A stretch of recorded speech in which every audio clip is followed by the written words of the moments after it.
In this video, you'll see how to install the Smart Keyless Protector in your Audi key.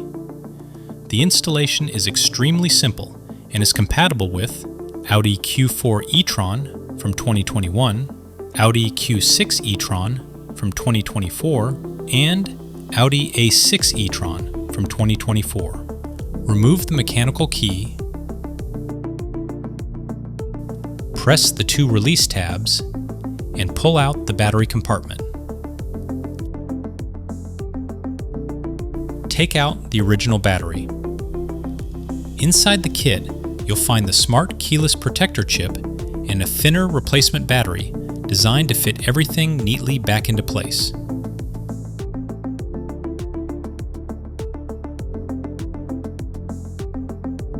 Wrap the protector around the battery and put it back into the key.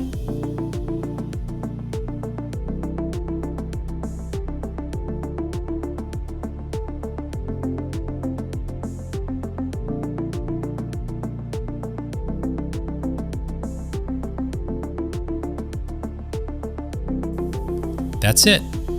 After 3 minutes of being completely motionless, the Smart Keyless system automatically switches off, making the key inaccessible to thieves using wireless attacks.